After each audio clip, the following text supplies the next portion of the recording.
Deuxième invitation.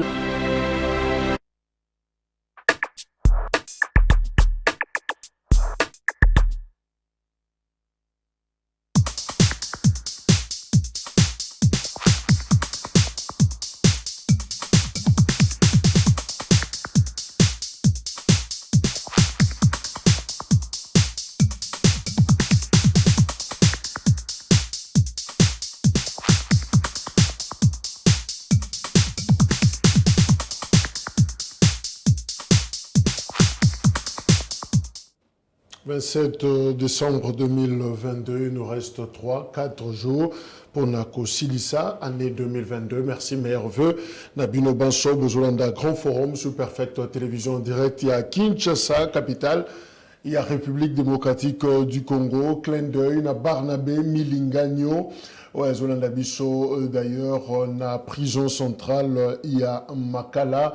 Et nous pensons également, on a Jimmy Kitenge, où il y a toujours une prison, sans suite pour un dossier naïe, c'est communicateur et chef même, il y a secteur, il y a communication, département communication, il y a PPRD, Azali arrêté depuis longtemps, fan d'ici, na Makala, aucune suite, même nous, la presse, tous eux, comment Masolo Ango, ils ont évolué, mais on voit quand même certains, Oyo, Basako Kota, Basako Bima, mais sous ces aussi, là-bas, au Kaka, au niveau des tribunaux, Topia Bako, a commis on a parqué, Maramno, c'est les Liwana, mais on ne sait pas, est-ce que c'est une punition pour Nadjimi Kitenge, est-ce qu'il y a une volonté quelque part obscure, ou est le biquet, bon fan d'Issaïna Nouana, ça on ne sait pas, mais ce qu'ils ont vraiment le droit, je crois que procédure naïe, quelle que soit gravité, l'Ikamboa Koko Sala, et Kolanda, procédure normale, ça s'appelle simplement état de droit.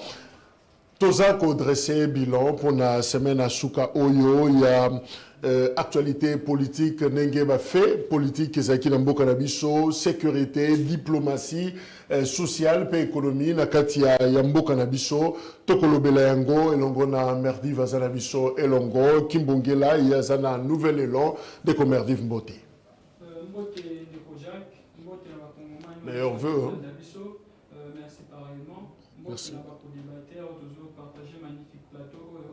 On a présenté toujours condoléances à la Congolais pour l'insécurité et au pour la famine et na kopesa lisusu longonia mingi na initiateur à partir na biso Kumu Adolphe Muzito na secrétaire général Blanchard Mongomba parce que semaine autour Hollanda publication sur analyse et représentativité à parti politique sur toute l'étendue du territoire national et le nouvel élan d'Adolphe Muzito est présenté comme le premier parti politique en termes de représentativité tout ça sur toute l'étendue du territoire tout suika na fief abandondu tête mais tout sombi ba siège partout né fort ya ba militant pe né fort ya idéologie na biso tout ça ko incarné mais pour na ko chiter permettre un biscuit oyo ndeko Jacques ngai nazali résident ya commune Njili na district ya Changu passe na ngezali que nazomona bamisala koto mususu ezosalama nazomona na shaba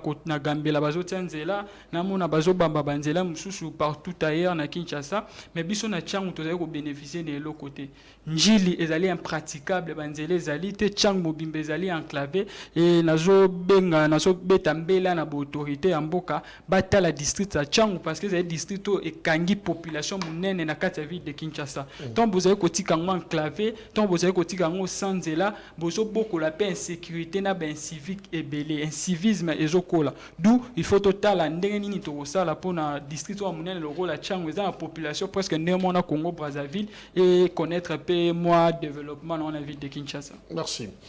Tozapena Enoch Dinanga Kalalaza Nabiso Elongo chercheur en droit membre topé acteur dans la société civile Ndeko Enoch premier passage dans le grand forum d'ailleurs tozo clôturer donc c'est pour clôturer Nabiso année Ndeko Enoch Mbote meilleur vœu. Mbote monsieur Kalonji meilleur vœu na yomoko meilleur vœu na ba congolais nyonso ba ozwali bakwa kotala biso et c'est ngwezali ya komona na pe ko partager plateau na bande ko débatteur na ngai mbote na bango. J'espère que nous aurons en découdre actualité relativement surtout bilan il y a 2022 sur le plan politique et d'autres aspects de la vie sociale. Merci. Nestor qui parle moto est habitué, il a peu perdu à Zanabiso déjà et Longon, deko Nestor qui parle là, tu auras attaqué le billet de Zali Mbote. Mbote ndeko Jacques Kalonji, moto azo salake non, ba débat mais à l'elengi pena ba sujet ya malamu lobby. Merci. Ezai kaka moi kokoso mora muke, tala pikaka totekine ba festivité donc kilo peut-être ya kokende par-ci par-là na banzela ainsi de suite yango to s'excuser na ba au fait à qui téléspectateur. Ah, est-ce qu'il y a eu fête? Non, non, parce que mon dit Olia Malamu, Kubina, Banalaise, tout ça, musique et Zobeta. Jacques Kalonji, Vandi na banda de Konangai. Na habité na fête qui ande on a oyande peut-être ba fête qui parce que kuna ba mesana chaque samedi ko fêter. Ndeko Jacques Kalonji bande kwa mutu balali libanda mbela na bango komaki ba fêter te bazwa tambuma loso te. Ozo imaginer que non mutazo zela muninga lambi pondu ou lambi fufu po ba sangisa. Mais na lobaka ngo toujours na régime ba recette ces mata budget ces mata mais incapable à kokende ko soutenir bande koyo bazali banda na bitumbo ya kwa mutu teke na yaka ndeko Jacques. Et ça ko sala passe Congolais mawesilié mais Congolais Félix Tshisekedi a eu le deuxième mandat mais à Bossani que peuple n'a pas souffrir matin midi soir insécurité n'a est n'en parle même pas. Autre qu'on relevé Kaya Jimmy Kitenge on est inquiet de voir on est surpris de voir Chimanga qui n'a fait que quelques jours et puis va traiter dossier Nembango et puis Azali Banda Mutoto mba moni na ba vidéo moi c'est le chef moi c'est le président. Donc il assume et puis à sali biloko moko grave. Il négocie des affaires au nom de l'État. Mais les lois qui a sali quelques jours et il est dehors. Aujourd'hui Barnabé, aujourd'hui Momo Moula communicateur na biso loi là. De loi bati awa, ban les vakaiti awa. Aujourd'hui en prison. Jimmy Kitenge, qu'est-ce qu'il a fait dans le régime? En dehors ya kolobaka ba vérité. Nous tous nous parlons la vérité. Aujourd'hui, tous ceux qui ont été à l'union sacrée, lorsqu'ils quittent, qu'est-ce qu'ils disent? Ils ne font que nous rejoindre.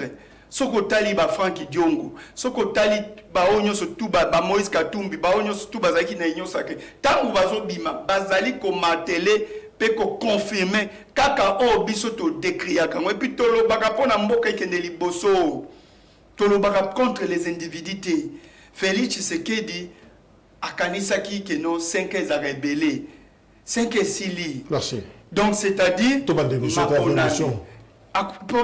merci.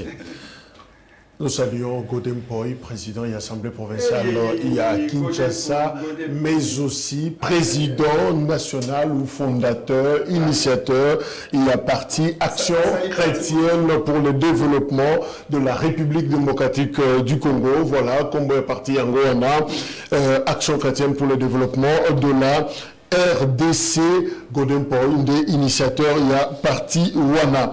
Alors, bilan 2022, voilà, Nenetolobaki, et exercice normal, dans la société, structure, nyonso, tant qu'on vers la fin, on commence maintenant, il y a Kotala, ici Katouti, parce que la semaine prochaine déjà, il y a la vitesse Moussoussou, il y a la saison Moussoussou, parce que donc, on a déjà, dans 2023, alors, leçon auto-retirée, dans l'année 2022, qui s'achève déjà, et qu'on permet à Bissot, il y a poser ma Malamu, na nouvelle année, nouvelle période Oyo et Zakobande d'ailleurs, c'est une période qui s'annonce chaude, d'autant plus que c'est une année électorale. Alors, Merdiv Tozako Kobanda, d'abord on a cette actualité, il y a sécurité en Bokanabiso vendredi, cérémonie et salémi pour annoncer officiellement retrait, il y a M23 na localité, groupement, il y a Kibumba. Alors, finalement, M23, bah, annoncé clairement, porte-parole de Banga Lobby, nous sommes là pour céder nos positions de Kibumba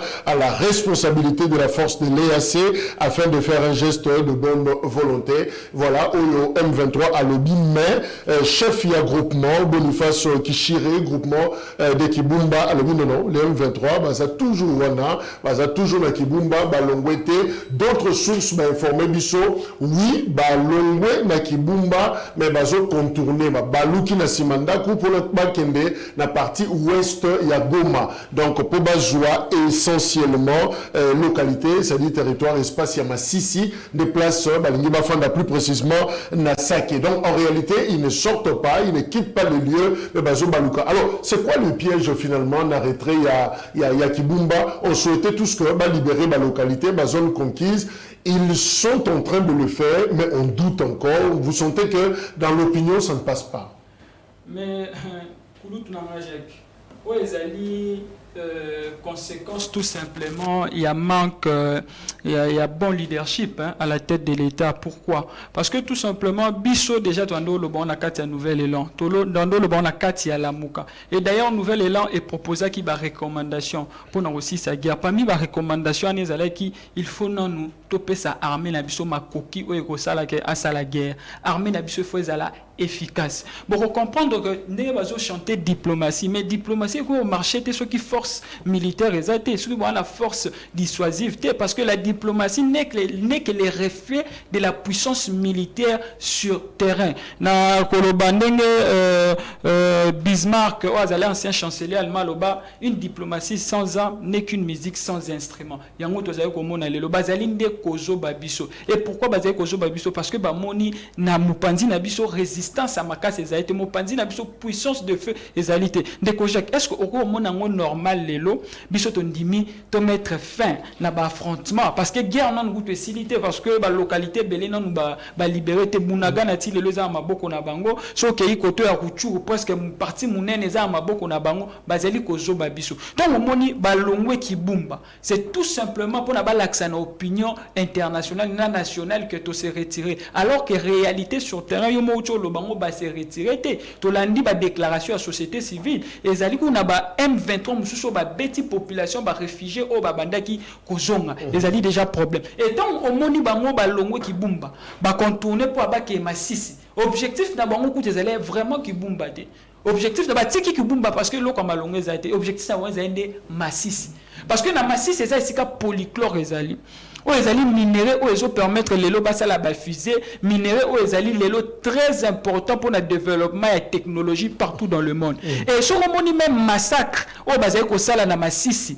ba massacre on est sala ezali pour na polychlore yo moni batiki kibumba ba na Masisi mais balinga ko banga ko na Masisi soki seulement tous ala en armée ou ezali efficace ou ezali puissante yango wana nde ba kondia mboka actuel responsabilité ezali ya bango et titant tolo ba bilan pe sur le plan sécuritaire ezali chaotique parce que responsabilité na bango ya ko protéger population bazali ko memango malamu te to omoni ke bon négocier omoni ke bandinga wana o ba nguna na biso ba lobi ke ba quitter kibumba mais faut buti wa ba mesure o ko sala ke ba contourner te o ko sala ke ba zo ba biso te mais tozali wa ko subir pour na ko réagir après mes réactions on peut ezala na terrain te mais ezala na diplomatie ya mwana bilan et sécuritaire ezali chaotique surtout na est ya mboka o population azali kokufa photo financer armée na biso photo somba minduk le plus vite que possible de kojak biso no to sepeli a notification elongwe sur le plan ya achat ya ba armes mais là on est ezangi to passer à la vitesse supérieure to somba ba armes mbang pour to mettre fin na bitumba oyo ezali pasi makasi ko mona nde bazali ko zoba mboka na biso pe ezali motif ya fierté te ezali ko humilier biso. Donc le gouvernement s'est mal comporté na né oyo du moins pour la kozongisa qu'on restaurer l'intégrité territoriale, autorité à l'État, surtout dans la partie Est. Mais, Ndeko Jacques, autorité il y a l'État égalité sur toute l'étendue du territoire national. Tout le bas Est, mais na quoi mout situation zani. Na quoi mout tu ezara pembe na biso. Alelo ba pirate bazali na fleuve na Maluku. Est-ce que l'armée n'a pas besoin de mater bango? Est-ce que la police j'ai appris même que l'Assemblée provinciale à Kinshasa a interpellé Tengelito, ministre provincial et intérieur, justement pour un incident à Maluku. Il semble que déplacer on a incident et ça à Maluku, c'est déjà Kinshasa, ce n'est plus Kwamut, ce n'est plus Maïndombe, c'est sous la quantité, mais côté déjà la quantité à capitale. Et côté de Kinshasa, et côté ezana Kwango, ezana Kwilu, insécurité ezana na porte à capitale pour maintenir en haute. Pour nanine de Kojak. So ok la nord ouest. Au moins na centre africain ba comme ça mboka na biso lokola sima ya wese kokota kobima na ba troupe rwandaise. Faut total ngo malamu. Et ça sur la situation moto le bela ajoute Kayemba. To beta ngo kara. Mais na kayemba ti siko parti na biso mususu ba angolais ba considérant le roi ya bango. Donc l'État ça n'est parfait, mais au moins il faut tout ça la action moro o ezala la cohérence, o ezala la cohésion pour na to protéger mboka na biso les longs de koja. Merci.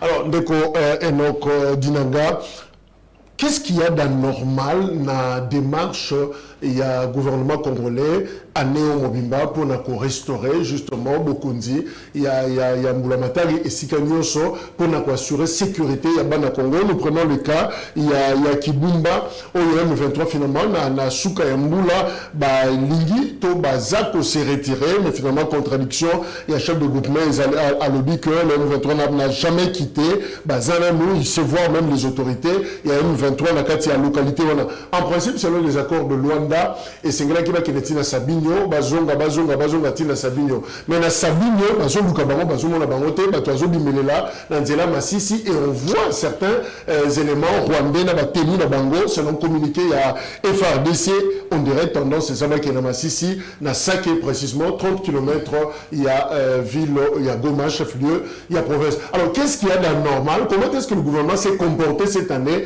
pour gérer la situation parce que Bounagana ça fait 6 mois. Voilà Ndeko John Abanza été Ndeko Kalonji, merci.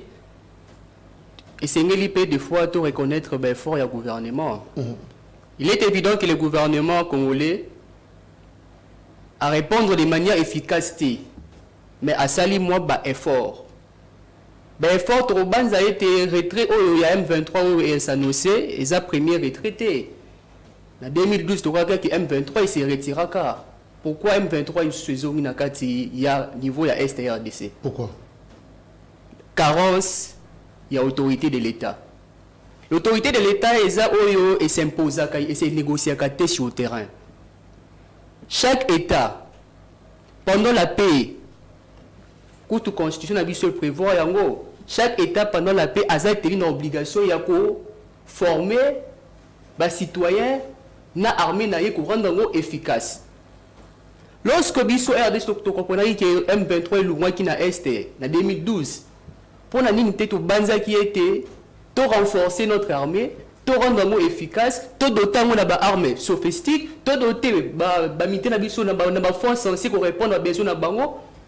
Mais biso vanda qui to penser que le M23 serait de bonne foi. Non.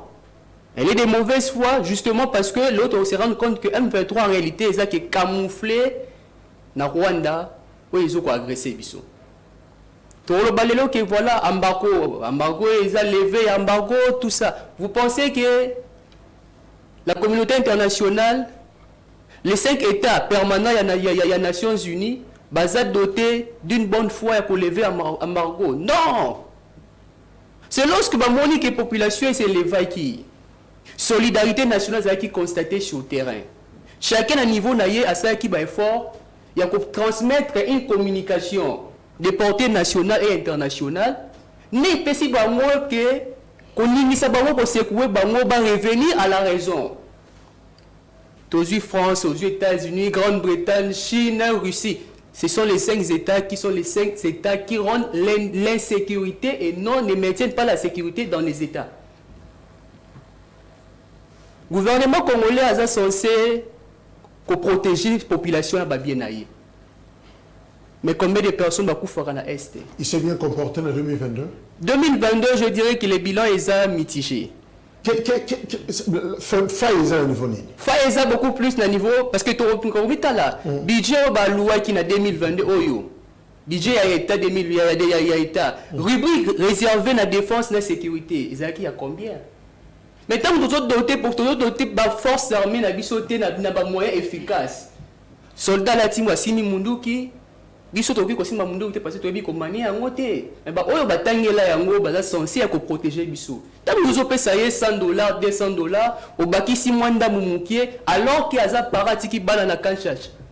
Bana bazotanga. Ba otanga ndenge nini? Non la gratuité oui eza na primaire et bon la o secondaire. Mais tant que moi ça que non papa na bana tala awa bana ba classité bazoliate. Vous pensez vraiment que soldat wana za la motiver il y a que protéger l'intégrité territoriale de la RDC. Non. Ben, il faut mettre des moyens. On n'a pas mis les moyens. Les moyens ont été insuffisants, mais les efforts ont été consentis, mais ces efforts ne suffisent pas. Il faudrait revoir ou repenser une nouvelle politique sécuritaire, parce que politique et aussi on réfléchir sur les mécanismes appropriés pour que maintenir, pour ne pas dire restaurer sécurité au niveau est. Alors 2022 sur le plan sécuritaire, c'était vraiment un bilan qui est mitigé, dont les responsabilités sont partagées. D'une part, communauté internationale, RDC, mais aussi la citoyen congolais qui va négocier avec les ennemis, va imposer l'organisation RDC. Merci. Alors, Nestor Kipala, nous sommes là pour céder nos positions de Kibumba à la responsabilité de la force de l'EAC afin de faire un geste de bonne volonté signé M23. Alors, on dirait M23 au Boudé, Kinshasa, nazozongisa ba position nanga non pas na Congo mais nazozongisa lango force régionale. Est-ce que vous croyez que la force régionale a kozongisa la biso mabeli la biso to ekomi na force régionale? En fait, les doutes ezawana, pourquoi? Parce que on a quand même enregistré plusieurs doutes, hein, les gens doutent quand même. Pourquoi bako sango EAC? Est-ce que zone tampon bako baluke la biso? Qu'est-ce qui renforce le doute na opinion congolaise? Mais Ndeko Jacques, ezali diplomatie agissante. Ezali diplomatie agissante ya Ndeko Félix Tshisekedi na batuna ende balobaka. Parce que Ozo mona un major wana Weningomba, il prend les leaks, il est à l'aise à tout moment de faire des conférences de presse, de faire des vidéos, ainsi de suite. Mais vous les avez traités de terroristes, mais vous partez encore négocier avec eux sur base de quoi? Hein, Ndeko Jacques. Et puis Ndeko Nanga, bon, au début, tant qu'on a eu parole à l'objet que non, il faut au moins reconnaître les efforts. Mais, dans le contenu, lui-même a détaillé que non, c'est un échec, c'est un bilan mitigé du point de vue sécurité. C'est-à-dire qu'ils n'ont fourni aucun effort en dehors de l'impression. Parce qu'il ne faut pas confondre l'impression et la réalité. Quand Félix Tshisekedi a pris le pouvoir, il a reconnu qu'il a trouvé une armée forte. Au Kabila Tikaki. Il a trouvé une armée Oyo, Ezalakivma, Yamakasi, et disciplinée. C'est Félix Tshisekedi. Et puis, en termes d'évaluation, notre armée était 9e en Afrique. Mais aujourd'hui, si nous voulons sérieusement évaluer l'armée na biso ezongi 30e, c'est au 12e. C'est-à-dire, politique, il y a armée, on ne peut jamais vaincre la guerre, ni se faire de poids avec la diplomatie. Non, la diplomatie n'a jamais gagné la guerre. Namboka ni na monde somona diplomatie gagné. C'est les rapports de force. C'est les rapports de force. Aujourd'hui, nous sommes inquiets de voir que non, les FARDC commencent seulement à dénoncer. Les FARDC a commis seulement Koloba, qu'on dénoncer. Est-ce que l'armée Obisoto Yebaki, Natangwa Musée, Natangwa, il y a Joseph Kabila Kabange, n'est dénoncer? C'est-à-dire, on ne met pas les moyens. Bazolo non, ils ont alloué maintenant un budget de 1,6 milliard et 2 milliards. Cet argent va où? Et puis, on avait un problème avec le régime à notification. Parce qu'on nous avait dit que non, il y avait un avion déjà qui venait, et puis on a dit que non, ça ne doit pas atterrir ici. Mais on peut récupérer. Après avoir dit non, Balongoli, régime à notification, Bakoki Koya na Minduki, parce que Basomba qui en ont déjà. Et ça n'est pas si pourquoi? Parce que tous autres la insécurité, ça quand on a est, quoi tout ah, et ça peut bien.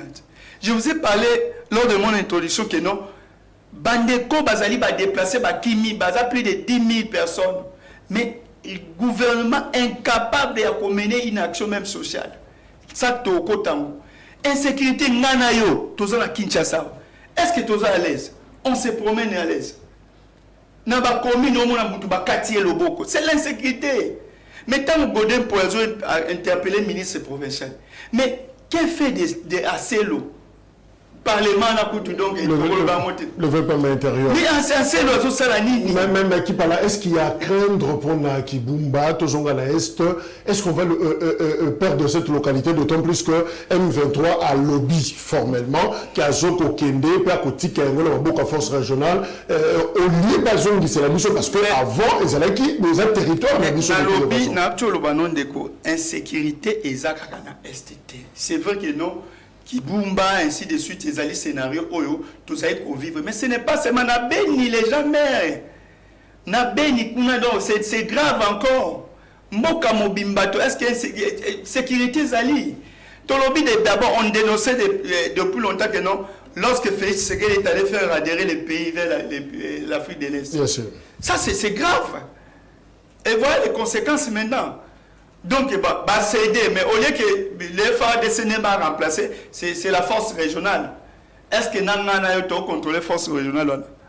Aujourd'hui, depuis qu'ils sont en RDC, les gouvernements peuvent nous évaluer comment ils fonctionnent. Et on a même autorisé à l'armée rwandaise d'intégrer la force régionale. Donc, Rwanda pays agresseur, Rwanda pays Azoya pour protéger. Ça se fait où? Mais insécurité, ce n'est pas seulement à l'Est. Ezali moka mobimba, ezali incompétence, il y a régime de tant politique, il y a armée, il y a pour gérer, c'est ça les conséquences. Vous allez commencer à tâtonner au simbi botiki, au kebotiki. Ba réunion surtout et salami au Angola, Nairobi, ainsi de suite. Résultat na Mouezani. Les M23 n'existaient plus. Donc, Félix Tshisekedi tant Kabila tikela ki bokonzi. Atikela ki baba groupe d'armée ya mike oyo est facile à kokaki ko éradiquer parce que continuité à l'état oblige. Mais aujourd'hui toké wapi. C'est ça Otolobaka Félix Tshisekedi a fait perdre na ba Congolais oyo ba acquis à tenance sur le pays allait bénéficier tango toké na maponami a eu pouvoir majorité et un camp politique cohabitation na engeza la malam bénéfique pour le peuple pour la mboka. Mais aujourd'hui vous regrettez le FCC cache. Non, le problème c'est quoi? Quand on parle des acquis, c'est-à-dire je vous ai parlé notre armée était 9e. Aujourd'hui on est où? T'as la insécurité des aïko rongés. C'est-à-dire on comprend l'idée. Donc on comprend que non, il y a des acquis qui devaient être bénéfiques pour la nation. Pour que mais ils n'ont pas capitalisé ça. Merci. Alors Merviv, la gouvernance en 2022 sur le plan politique en interne déjà qui par la bande qu'on relevé en gros des petits problèmes, tout ça. À niveau il y a gestion boka. Comment est-ce que les institutions se sont comportées? Il y a année 2022, nous avons l'exécutif, tout ça la judiciaire, tout ça la législative. On ne saura pas que quand on a pour l'instant, mais tout ça globalement les institutions au bangonde bazan la volant bazan comme mboka batambusi en onegeni. Est-ce que le Parlement a joué son rôle? Est-ce que la justice, gouvernance judiciaire et Simbaki et même Samaloukom de Nabawario? Kouloutou Jacques, nous avons un principe moko ya Montesquieu, la séparation des pouvoirs. Le principe est que le pouvoir doit arrêter les pouvoirs. Et si on a un état moderne, on a un pouvoir exécutif, on a un bicéphale, le président de la République qui est une institution, et le gouvernement de la République. Nous avons le pouvoir législatif qui est bicaméral. Nous avons la chambre haute par le Sénat et la chambre basse aux Assemblée nationale. Nous avons un pouvoir judiciaire où ils ont constitué nos cours et tribunaux. Et au but de l'institution, d'une manière générale, comportement la année au Mobimba. Mais comportement et pouvoir dans l'ensemble des alliés qui pouvoir moi il y a complaisance. Auto comprendre baninga bazalé ko se protéger. Au moment le pouvoir législatif normalement faut sanctionner pouvoir exécutif na contrôle na a sanctionner pouvoir exécutif à travers ba motion to benga motion à censure na motion à défiance. Ça dépend. Ce qui veut sanctionner le ministre et tout gouvernement mobimba. Et salamité, et salami et zali maquillé parce que tout simplement, c'est pas sous la moutouma ou na kati ya gouvernement, azali sous une binoté idéologiquement pour sanctionner na motion morobo. Et ce côté le pouvoir exécutif na tout naé, azali pour protéger pouvoir législatif. Automoni, bapesi batu ba palissade. Automoni, scandale sur 21 000 dollars. Débat 21 000, mais jusqu'à 2022. Alors que le tweet Martin Fayulu. Bien sûr, on va député Bazoua. Et d'ailleurs, confidence sur nous, c'est la bino, et ça, la couloute n'a pas député. Tu coûtes un ébissing à merdine. Bazoua, c'est bino 21 000, mais on a ébissing à 30 000. On a 30 000 dollars. Et au moment où la rémunération, parce que dans la rémunération, tu as des émoluments, tu as des avantages, il y a des commission. Au moment où tu as plus que les Congolais. Oui, alors que normalement, la Constitution, M. Lobby, il faut qu'on redistribue richesse nationale d'une manière équitable. Et qu'on redistribue la richesse nationale d'une manière équitable, il faut que ça l'écart, il y a ma capacité entre les salaires. Il faut que les salaires abattus à l'équilibre. Mais tu as la présidence de la République. Si tu as la barème, il y a un salaire. Si tu as 30 000 dollars, 20 000 dollars, 15 000 dollars. Alors que nous sommes dans un pays sous-pauvre de Kojak. Puis la chose à pauvre, c'est sous-pauvre. Parce que nous avons des standards internationaux, nous avons des critères. Au moins, un pays sous-pauvre, et ça pays a même la seuil à pauvreté. Par rapport. C'est là. Professeur universitaire, vous avez combien? Ça va million. Mais je vous dis que non. Présentement, le professeur a moins de 1 500 dollars. Assistant combien? Assistant, c'est 200 et quelques dollars. Ben, chef de travaux, c'est parce que... De 250, à peu près 250 dollars. Bon, il y a pas de soldat pour le battre. Continuez, oui. Pour nous, il y a protection, il y a des institutions entre banques. On a le barème salarial au niveau de la présidence de la République. La pays est sous-pauvre. Au PIB par habité, c'est 1,5 $. Donc, tu as la sous-pauvreté. Parce que normalement, la base standard, sur le plan économique, surtout en Afrique, pour avoir comme un pays pauvre, il faut au moins PIB par habitant, et ça en a 2,5 $ ou bien 3 $. Alors que Bichot, tu en as 1,5 $. Donc, tu as un pays sous-pauvre. Mais au moins, le salaire est abattu. Et ça, ma casse. Et celui aujourd'hui n'a pouvoir judiciaire. On comprend les lignes de Kojak. N'a bilan tout ça n'a pouvoir exécutif, n'a pouvoir législatif, on va yokani pour affaiblir le pouvoir judiciaire. Tellement on a réduit le budget la bicho, tellement même budget 2022 a été utilisé, tellement on a réduit quoi ça institution. Mbon on est ba pesi pouvoir exécutif, mbon on est ba pesi pouvoir législatif, na mbon on est ba pesi pouvoir judiciaire. Au mona ke mbon finance normalement ba pesi pouvoir judiciaire ezali qui est collé ka pouvoir législatif na pouvoir exécutif. Alors que normalement c'est le principe, bicho te dit que pouvoir judiciaire ne mute ça la kamboka ezala protéger parce que c'est à travers le pouvoir judiciaire pour ça l'équilibre social. C'est à travers le pouvoir judiciaire que Mboka et connaître l'épanouissement. Parce que le pouvoir judiciaire, c'est un makoki, bakokanga même ba politique, on va dire que détourner Mbongo. Mais sur le pouvoir judiciaire, c'est un makoki wanate. Bah na ba condition mabé, pour affaiblir bango, pour instrumentaliser bango, et on a ba cas ya corruption, na ba détournement, et ça lui continuer. Et na protection de le pouvoir au moins que pouvoir exécutif on ça que pouvoir judiciaire a protéger ba membre na o bazali na kati ya ba parti politique na bango et c'est na kati ya union sacrée même o ezali coalition au pouvoir to connaître quand o kulut nanga lobi awa ya viditi chimanga vidéo chimanga o vidéo la kisi o surtout na football ba va et la kisi mutu azo ça la trafic d'influence azo ça la corruption les lois allaient quitter. Si vous avez partagé l'idéologie, vous avez retenu la prison, même dans le service à anéantir les lots, sans procès. Alors que normalement, si vous avez pour bénéficier de la présomption d'innocence. Mais vous avez bénéficié de la présomption d'innocence. Pourquoi il le procès n'a pas bandité? Il y a un sur le plan judiciaire. Sur le plan judiciaire, on comprend que les magistrats pouvoir. Mais évidemment, on retient moins de moyens alloués à la justice et je affaiblir la gouvernance judiciaire dans Mboka. Retenir deux grandes lignes. Les alliés, pouvoir pour martyriser la population.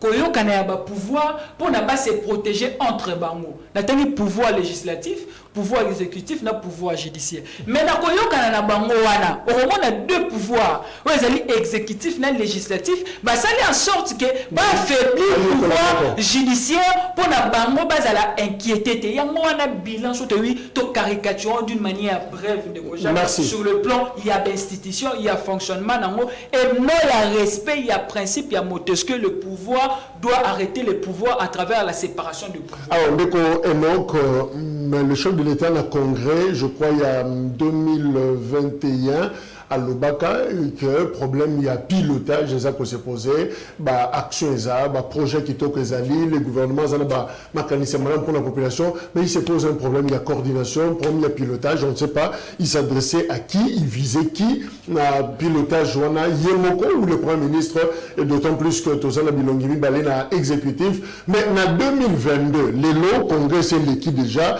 to CICP 2022, a-t-on corrigé problème, il y a pilotage, il y a coordination, à niveau, il y a gouvernance, il y a Mboka. Est-ce que se rendre compte que finalement on a corrigé les choses?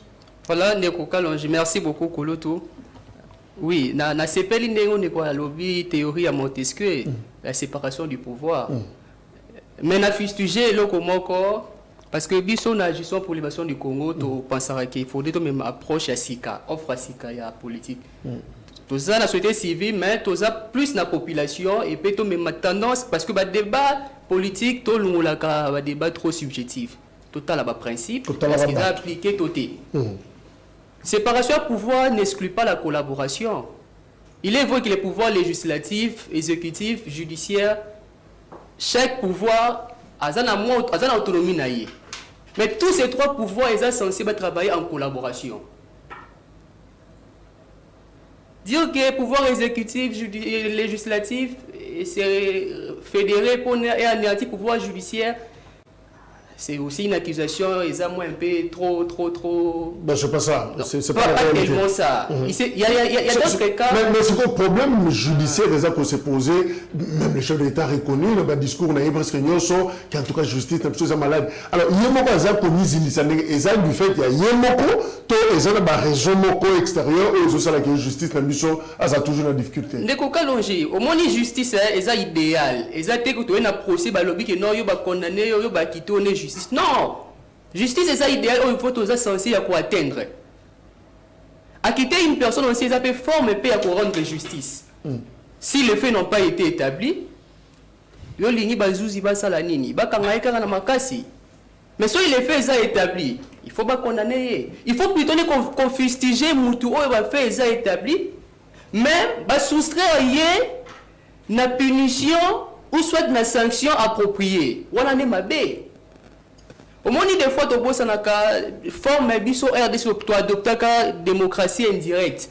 Démocratie indirecte est sali que to population et pesi pouvoir na ba susu balobela ka bango. Ya bengi balobela ka bango na niveau ya parlement. Balobeli ba représentant. Représentant, est-ce que na niveau provincial, na niveau national, quel est le rendement? Parce que social la population, bien institution ya mboka ezana bilan nini? Tozuka ka parlement na biso comme institution, na deux chambres nango. Quels sont les textes au parlement na biso et produits au niveau du Sénat, na niveau de l'Assemblée nationale?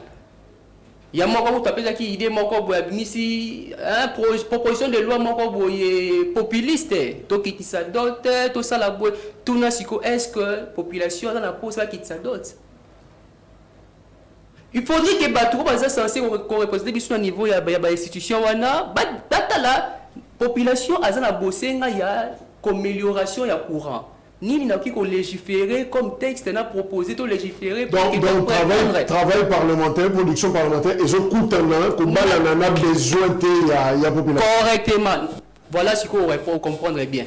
Parce que tant que j'ai besoin de la population, tenir au pays sa satisfaction.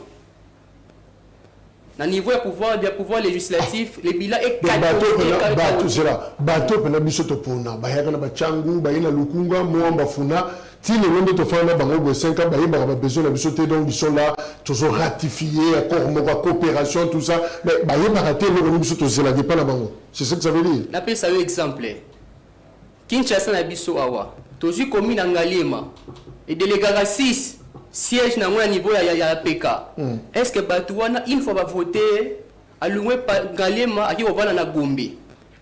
On Ngalema érosion et salami. Ngalema inondation, Ngalema batozo kufa. Ndenge nini ye muta l'oué Ngalema ke na Gombe akoyeba ke batu ya Ngalema na problème tel niveau pour le qui a même ba préoccupation na niveau ya APK. Il y a la politique par conviction et la politique par désintérêt. Batouwa bakanini, ayena mo polo, ayena mo mbongo, ayena mo ni population vu que a mesana déjà na routine wana a cédé, a payé voix et tant mutona kozwa voix a kin so yesu na Gombe awa eko vanda. En population na kin na base ba besoin na bango quotidien et banakate. Tokeka na niveau ya ba marché pirate aux na banzela. Vous pensez que les représentants bakangote ba monanga yango? Mais ils sont fous. Parce qu'ils veulent justement obtenir un bon balia. Le président, c'est que moi j'apprécie pas naïe à sa bonne foi. Oui, mais on se rend compte que les efforts à fournir.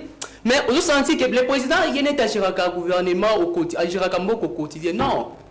Pouvoir exécutif est composé d'un président de la République, d'un gouvernement. Sur le pilotage, il y a président PSI, instruction. Mais qui va exécuter? Qui applique la politique du gouvernement? C'est le gouvernement, les ministres, les premiers ministres et tous ces ministres. Mais si cela n'est pas appliqué, c'est que le gouvernement... C'est là. Donc, avant on va la bango. Mais la bango n'est pas quoi. Si on a 2022, le gouvernement Samaloukonde... So il faut un côté bango. Au moins 5. Sur combien? 40? Sur 10. Pourquoi? Parce que le gouvernement sans nous connaît dans le secteur éducatif et PST, il y a des efforts. Dans le secteur, il est vrai que les professeurs vont réclamer salaire, tout ça, trop perçu, véhicule, tout ça, plusieurs revendications. Mais on ne peut pas satisfaire du coup. Il faudrait des fois trop accepter le processus. Parce que la répartition des ressources, il faut aller équitable. Mais il n'y a pas que les secteurs éducatifs, l'enseignement est su, pour ça, remis dans leur droit. Donc on retient une année 5 sur 10 pour le gouvernement Sama. Donc améliorer mon bouquet pour ma pilotage, pour ma coordination. Est-ce que Kipala vous a d'accord Nango que gouvernance sur les institutions se sont comportées correctement en 2022 où ils méritent 5 sur 10 Vraiment c'est très malheureux. Je ne sais pas qu'au débatteur n'a pas 5 sur 10 sur base de quoi. Au moment où Félix Tshisekedi a tiré la conclusion à Magamboti, quand Félix Tshisekedi lui-même dit Azolo Bageno, gouvernement a manque à pilotage, c'est-à-dire quoi? Mais aujourd'hui, moi je reviens que ce n'est même pas le gouvernement, c'est Félix Tshisekedi lui-même. Parce qu'aujourd'hui, le conseil des ministres qui préside. Et ça dit Félix Tshisekedi. Ah, mais non, parce que FCC est bloqué dans Kala. Vision en chef de l'État. Mais 2 ans après, mais parce que lui-même avait déjà tiré la conclusion en disant que le gouvernement n'a pas de pilotage. C'était grave. Samaloukonde devait démissionner. Dès lors que le président Lobaki Bongo, Samaloukonde, il a fallu démissionner. Mais je ne sais pas, camarade, après 6-5, il dit sur base de quoi? Du point de vue social, ils allaient chaotique.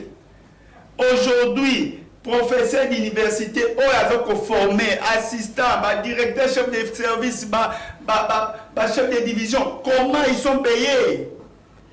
Tu vas là, il y a côté 5 sur 10 dans Samaloukonde.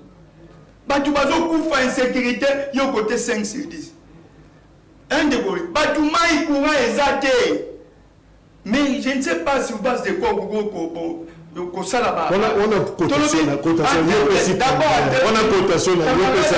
termes de chiffres.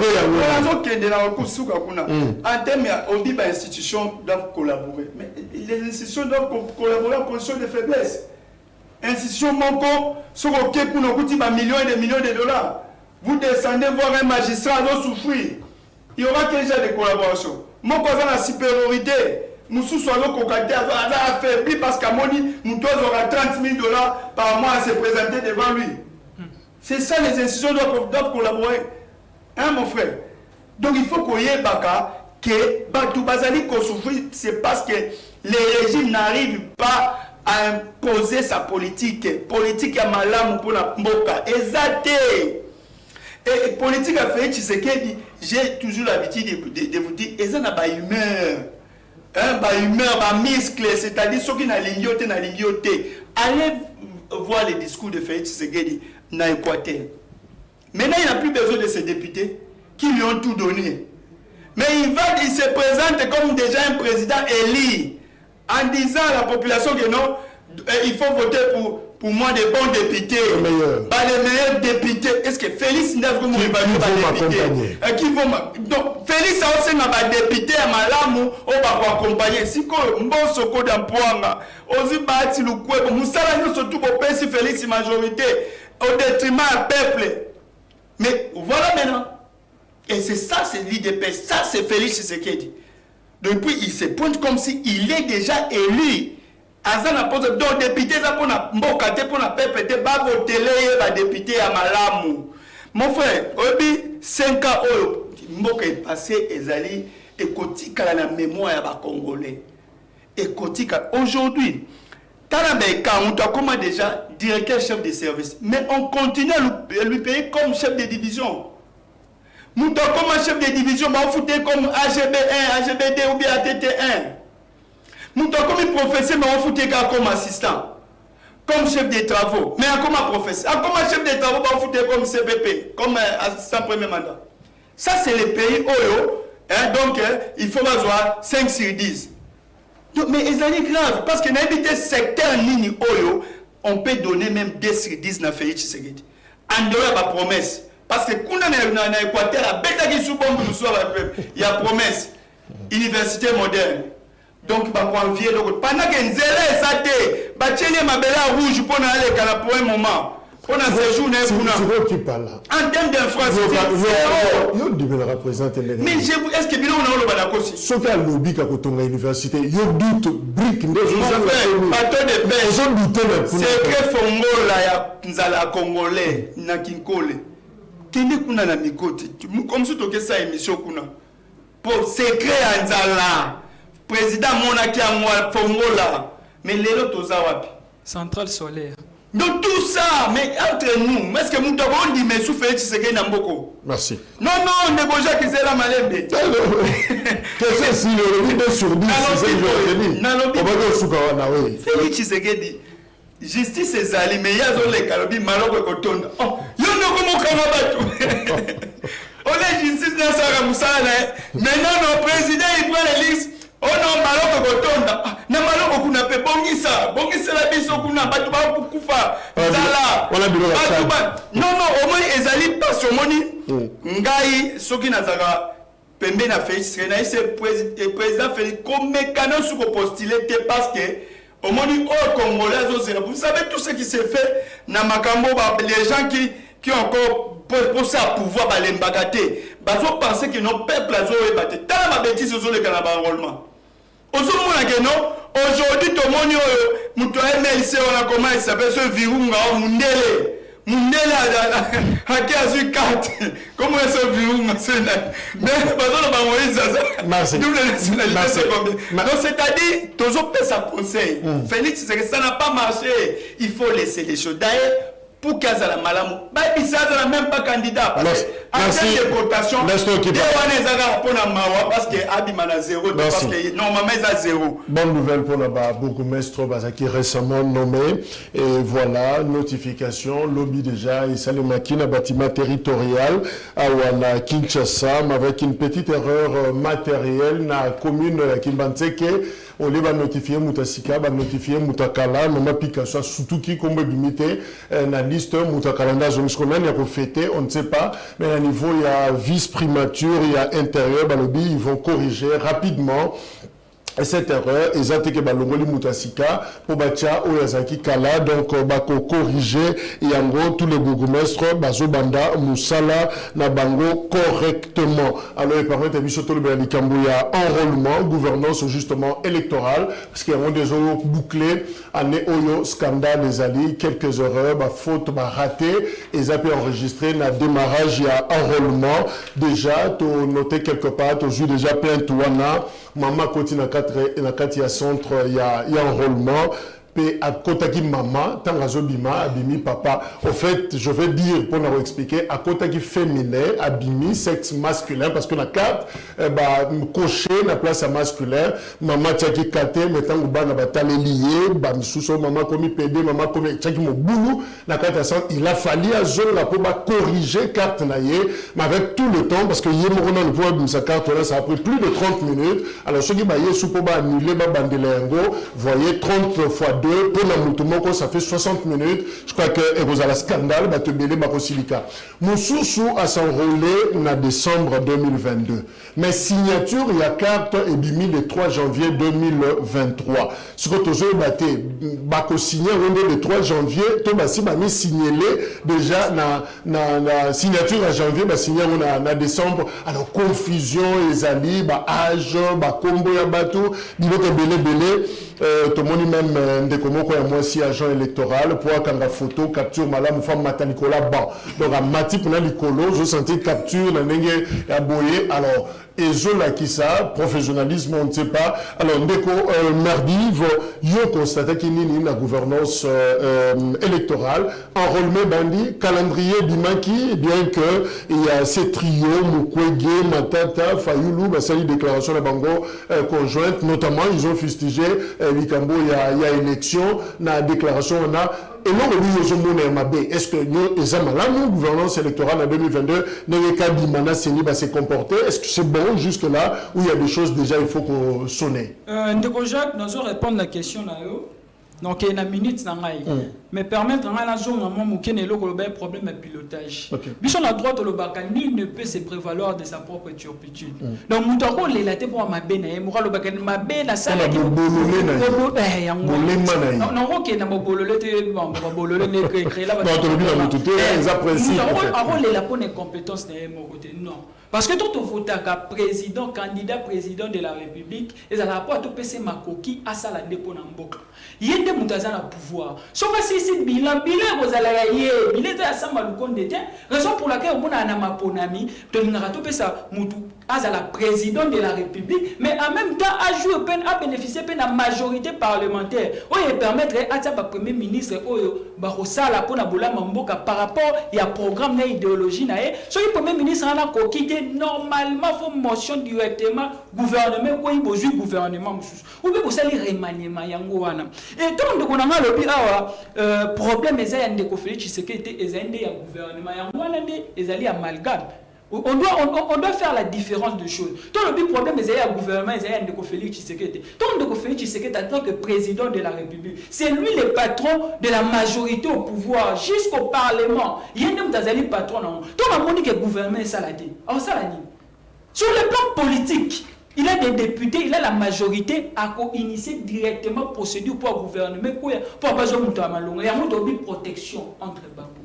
On a une collaboration, on a une collaboration de comme pouvoir exécutif. Et il y a on va bien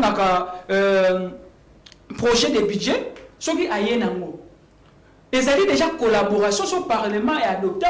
Ce qui même député a une proposition de loi. Ils allaient domaine il y a collaboration. Mais si on en politique, on est sur quatre principes. On est établi dans la constitution même, dans la règle républicaine, sur les actes. Actes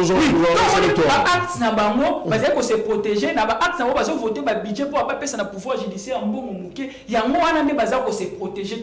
Voilà, on n'a pas assez de minutes. Et tant que le pour le processus électoral, on a peut-être dans le pouvoir exécutif, dans le pouvoir législatif.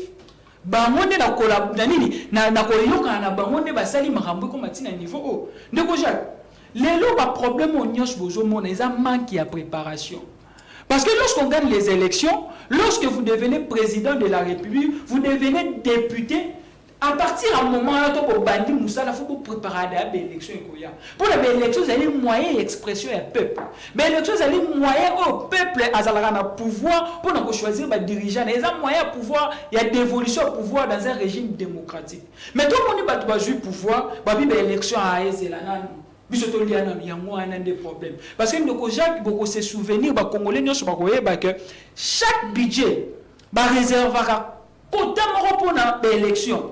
Et ça a 250 millions si je ne m'abuse. Parce que l'élection n'a pas Abisso, vu l'étendue du territoire, vu la population, écoutez, Abisso, une affaire à 1 milliard 200 millions, 1 milliard 100 millions, tout ça là.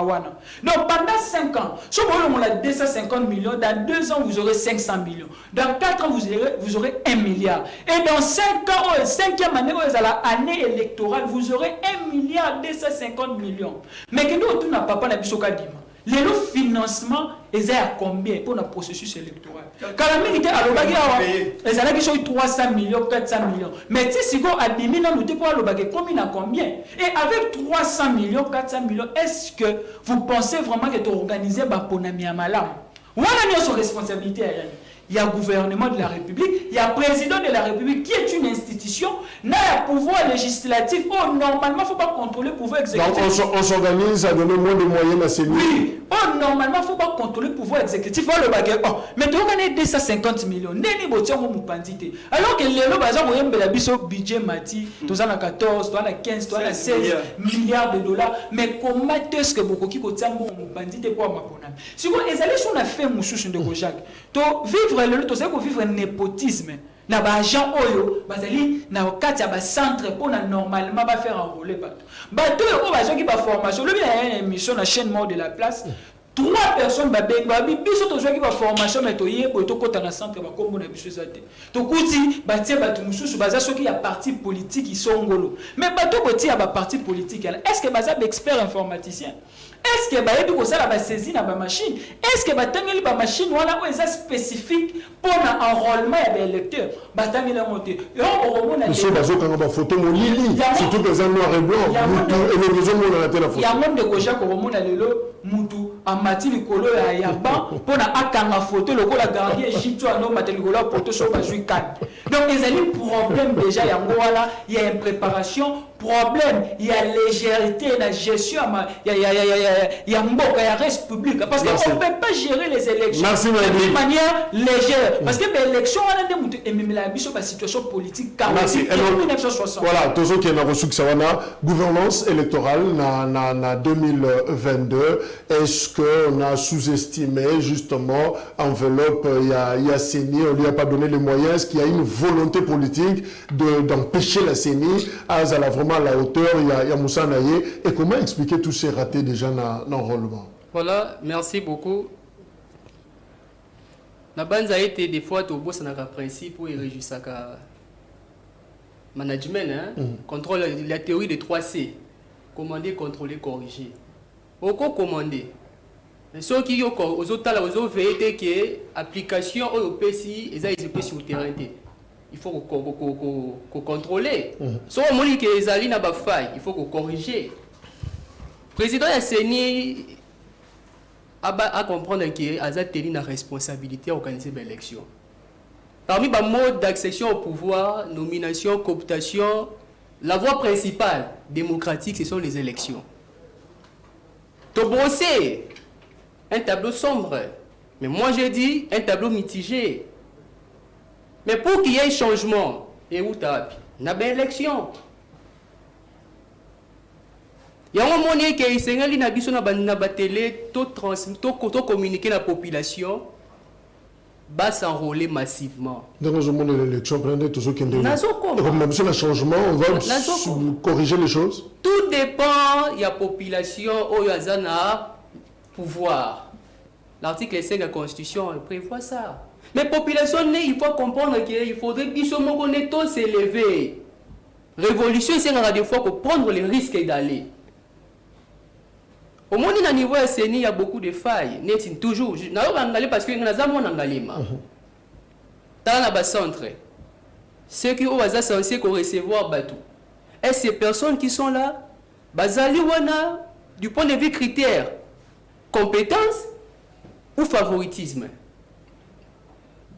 Président c'est qui voilà élection enrôlement 1 mois. Vous pensez vraiment qu'un mois qu'on va exécuter? Qui tout à cher? Na autant à Combo église dimanche. Bah faut on la 9h pour l'enrôlement, 17h. Bah faut on 13h. Les à l'église. Ah, école, mais ça appelle église. Est-ce que école, na église, ils ont un rapport? Mais on peut pas qu'il y ait un niveau, il y a école. Tu as une école, ok, tu as dit Sambila. Enfin, vous avez aussi ça. Le président SNI, il faudrait changer, à se rattraper rapidement, sinon toute la population a les yeux sur lui. Il n'a pas reçu l'argent pour qu'il ait un vilipendant pour des fins non utiles. Non. Mais malgré que coquille n'a ce coquille, il faudrait encore pour ajouter, mais il faudrait encore manasuka la finalité au monde va passer lié. Mais mutu au passer mutu a une machine bien té. Azobé ta machine comme ça, ta machine à dactylo alors que les machines, il faudrait qu'on maîtrise le clavier, n'est pas poser à ma boko. Talis berrer au lobby. Net dactylo va bêta quand mati papier du colo et pumbwe. Non. S'il y a possibilité de balayer ces gens-là, balongo la bango. Parce qu'on ne pourrait pas atteindre un mois il y a enrôlement alors que sur le terrain, il y a des erreurs qui se commettent. Moutazu Kas bakomi kombo kabongo kasongo jampi. Or il y a Zali kasongo kabongo jampi. Et ça moutou mon côté, c'est une insécurité. On a ça mobile, yo pesinga kombo chochenga ija féminin. Et ça, ils se sont arrivés. Parce que toute personne est identifiée par les éléments. Il y a les noms, il y a le sexe, il y a l'état civil. Non, ce qui va inverser, non, tokendete, netinga ibo na kokendete, na carte wana opesa bino pour bandela ngo. So regarder carte na ko dénoncer na TV. Mais il faudrait ba o bazali victime na bloc wana bazo banda coûter. Va revenir dans le centre, va prendre la carte pourvu que les cartes qui seront délivrées puissent attester en réalité leur identification correcte. Merci. Nestor, est-ce que vous s'enrôlez? Enrôlement, Zali. Enrôlement, Zali. Oui. Enrôlement, Zali. Vous êtes déjà enrôlé? Naribisio, Makambunyo surtout. Omoni okosi vérité ça est rattrapé à kaka. On a dit que non, Kadima, c'est les membres d'un parti politique. On a dénoncé, on a dit Kadima n'est pas à mesure. Kadima ne fait pas l'unanimité. Kadima a divisé même l'église. Aujourd'hui, catholique, à l'au moins, on a une confession religieuse. Mais aujourd'hui, tout ça. On a créé des Manara, des Matembo, on les a pris, et bien ils sont là-bas. Mais voilà la réalité. Mais Félix Tshisekedi ne doit pas oublier que non, aux alliés 4e cycle. Donc c'est-à-dire, ce qui que non, ma ponami ezali, il faut améliorer la barrière à Mike les gars dans le passé. Mais on veut faire reculer les pays. Au cas c'est noir et blanc. Le roi va jouer à léopard à Kala. Aucun photo de flou et zo mona na butute. Pendant que nos configuration machine les ambitions les erreurs et bisonyo sont c'est du moins cher papa. Et ça moins cher. Vous allez pas aussi photocopie en couleur na noir et blanc. Et ça va prix moko. Mais na mboko ba recette pe ba réserve comme ce combien budget ce combien. Mais incapable même ya ko acheter ba matériel de qualité. Patricia c'est avant opération. Il avait fait une lettre, il a écrit à Kadima, non? Et elle avait même dénoncé en disant que non, nous n'avons pas encore la maîtrise de ces appareils, de ces équipements. Est-ce que vous autres se rappelez ici? Est-ce qu'on l'a répondu? Nalandi Kadima na top Congo, on n'a pas confrère na yo Christian. Kadima Batounié du 24 au 23 janvier. Vous utilisez l'école et à l'État, vous utilisez Bissika à l'État. Tant que classe est les 5, les 6, ça va aucun de wap, bossa et la wap, Kadima n'a pas pu répondre. A répondu à quitter. Bon, on peut se montrer non, mais wapi, c'est du désordre. Nabi, aussi yoka na baponami yo bando sala manatama Joseph Kabila pour vanter président Sedi. Mais on a vu avec Félix Tshisekedi. Partout non Kadima, c'est un expert, ainsi de suite. Mais Kadima nous montre son expert. Il y a un monde a commencé ma machine à télémanango à Lukaka na photo. Ça se fait où? Quand tu es ça que nos régimes, oh, il y a des PCA qui détruisent Mboka. Les gens ne nous croient pas. Merci. Parce qu'on dit ma biso tende mais mais biso que non ezali makambu ya Mboka tolo bango. Toke na masimani. J'étais étonné de voir Kinke Mulumba Kolela. Kinke Mulumba bi bureau fongwami na 13h. Ba rolega 15 personnes et puis et bureau kangami. Et puis, le matériel, sous côté, il benge comme il a noté, il kit bloqué, plus de 180 km pour comme mais comme il a noté. Pas bureau fictif de partout. Mais aux autres, il a triché. Mais moi, je suis mon toit, ça a maillé, il a triché. Malamu. Yo zalo ko kana auto ebi bilo kwante onye ko tricher. Et aussi mbate. Problème ezali boyo moni ndeko Jacques Kalonji ezali makambu ya mboka. Na uti ko le rappeler o ezali 4e cycle au pays ezali ko organiser. C'est là où on comprend que non Joseph Kabila Kabange élection il faut qu'on attribue à Moïse parce qu'il a maîtrisé de premier cycle, deuxième, troisième. Voilà Félix Tshisekedi a une zone son antiquité. Au monde que non, déjà, enrôlement, c'est comme s'il n'y a pas enrôlement. C'est là donc l'enrôlement, les a 10e riz, il y a eu de baisse. Merci. Merci. Merci Merdive, merci Nandeko Enoch Dinanga, merci Nestor qui parle à moto et voilà, enrôlement et c'est bandit. Au-delà, il y a raté, Nyoso, processus, et ça en cours, et Boébi que pas d'abisso, et ça tenant lieu, il y a pièce d'identité en attendant, Oyoni Paza Kosala, Ekoma, Nasuka, Nayango. Voilà, c'est là qui a Kosala bilan, redressé bilan, et il y a quelques aspects dans Mboka Nabiso, République démocratique du Congo. Donc, mon réflexion intellectuelle, mon réflexion, il y a des acteurs politiques qui a Mboka, et je crois que la même chose, Bozo Sala Europe et Sika Bozali, Moutorope Xabino, Azalité, Congo, et ça, il y a Bissonos. Encore une fois, meilleur Venabino, rendez-vous 20h juste pour la rediffusion émission, et un autre numéro, et qu'il y a lobby. Merci, au revoir.